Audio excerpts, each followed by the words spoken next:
Hola, el día de hoy vamos a exponer sobre la extinción de contratos laborales.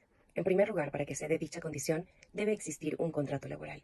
Para esto, vamos a hacer una breve revisión del contrato laboral y la importancia del mismo. El contrato es el establecimiento o la formalización del vínculo laboral entre el empleado y el empleador, lo cual sirve para proteger los intereses tanto del empleado como del empleador, así como su integridad personal y laboral.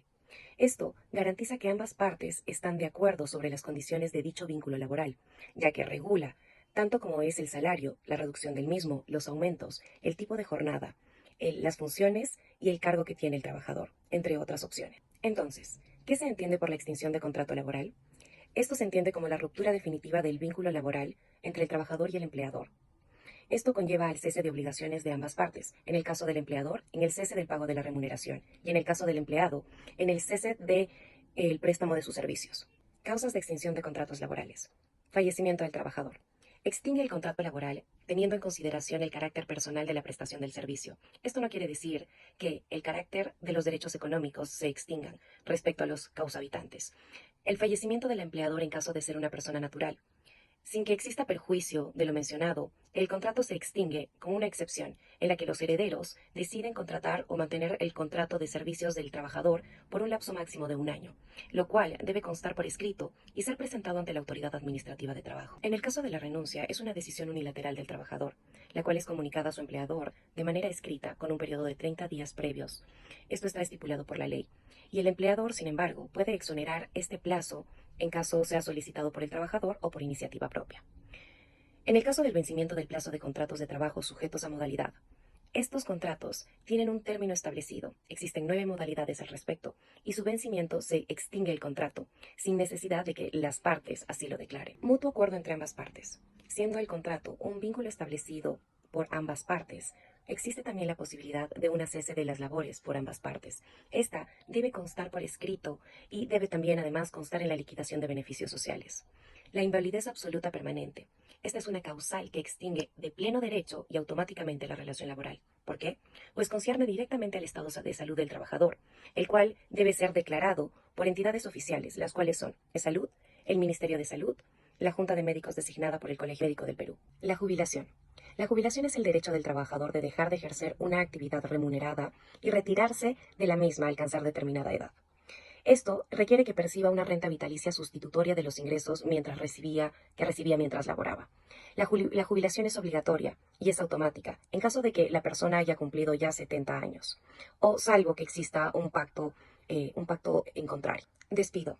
Al igual que la renuncia es una decisión unilateral de parte del trabajador, el despido es una terminación del contrato laboral a causa del empleador, y esta puede sustentarse en una causa justa prevista en la ley o carecer de la misma. La terminación de la relación de trabajo por causas objetivas, y nos referimos a causas objetivas con situaciones extraordinarias vinculadas directamente al funcionamiento de la empresa que justifican dicha extinción del contrato. Respecto a las causas justas de despido relacionadas con la capacidad del trabajador, tenemos 3, las cuales son el deterioro de la facultad física o mental o la ineptitud sobrevenida para el desempeño de sus tareas. Esta situación debe producirse después del inicio de la relación de trabajo. Esto quiere decir que se tiene que producir durante la ejecución del contrato, ya que si fue antes a la suscripción del contrato o incluso durante el periodo de prueba, no se puede alegar una causal justa de extinción. Respecto al rendimiento deficiente del trabajador en relación con el rendimiento promedio en labores y bajo condiciones similares, esto implica una carencia que determina la incapacidad del trabajador de poder efectuar con suficiencia los deberes laborales a los que se comprometió al inicio del contrato. Asimismo, tenemos la negativa injustificada del trabajador de someterse a exámenes médicos establecidos por ley, o de cumplir las medidas preventivas o curativas prescritas por el médico para evitar enfermedades o accidentes. Esta es una causa justa de despido, porque puede evitar que se produzcan dichos accidentes o incluso la incapacidad del trabajador como resultado de sus propios incumplimientos. Asimismo, tenemos las causas justas de despido relacionadas con conductas del trabajador, las cuales son 3: la comisión de la falta grave, la condena penal por delito doloso y la inhabilitación del trabajador. Pero, ¿qué es una falta grave? Una falta grave es la infracción de un trabajador a los deberes que emanan del contrato de trabajo. Estas pueden ser de índole que haga irrazonable la subsistencia de dicha relación. Estas se encuentran tipificadas en la Ley de Productividad y Competencia Laboral. ¿Pero a qué nos referimos? Vamos a explayar un poco más. Cuando se refiere a un despido por la comisión de delito doloso. El delito doloso es aquel que tiene premeditación, alevosía y ventaja.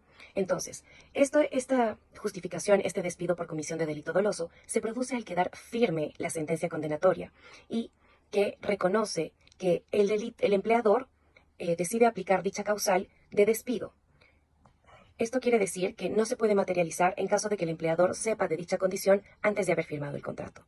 Respecto al despido por inhabilitación, se produce al ser inhabilitado el trabajador por la autoridad judicial o administrativa para evitar el ejercicio de la actividad que desempeña en el centro de trabajo. Puede ser por un periodo de meses o años. Entonces, ¿cuáles son las faltas graves? El incumplimiento de las obligaciones de trabajo, lo cual supone el quebrantamiento de la buena fe laboral.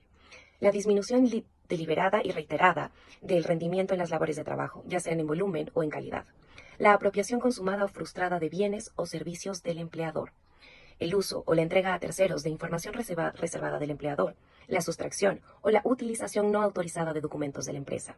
La concurrencia en estado de embriaguez o bajo la influencia de sustancias estupefacientes, lo cual realmente significa o tipifica como una excepcional gravedad. El agravio verbal o físico al empleador, los representantes u otros trabajadores, compañeros. Asimismo, el daño intencional a los bienes de la empresa o las imposesiones de ésta.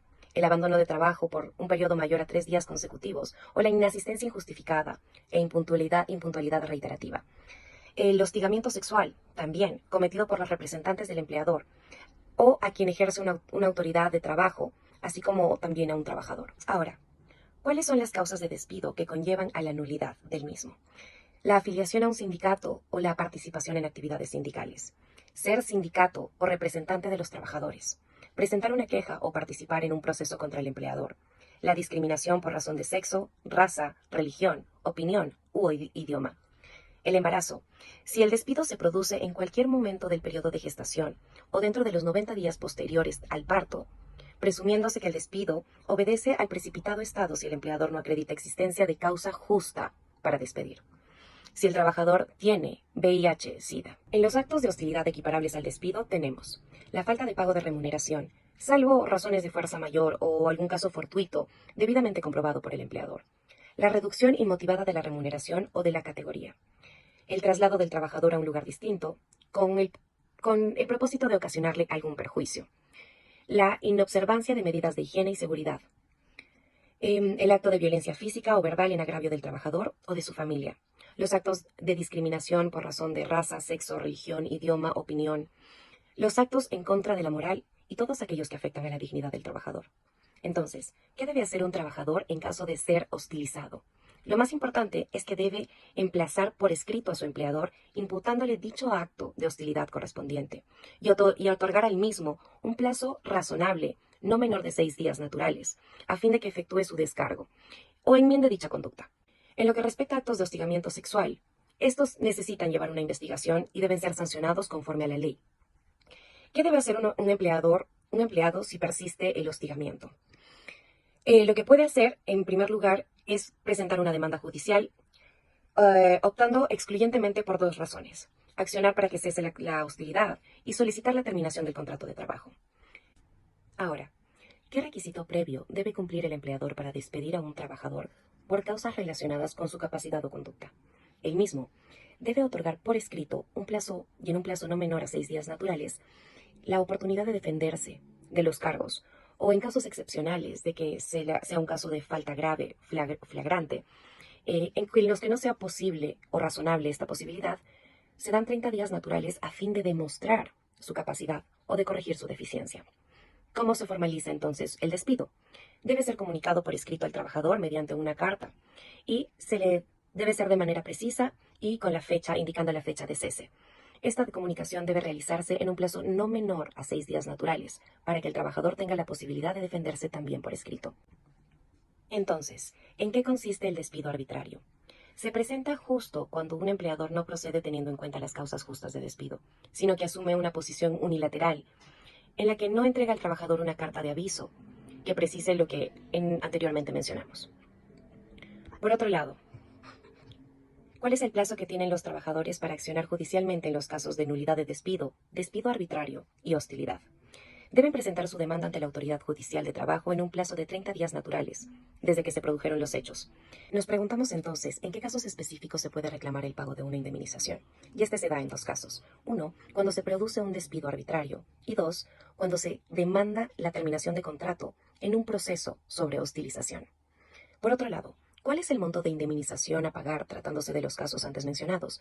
Este es el equivalente a una remuneración y media, ordinaria mensual, por cada año completo de servicio, con un máximo de 12 remuneraciones. Entonces, ¿qué tipo de pago corresponde si la demanda de nulidad de despido es declarada fundada?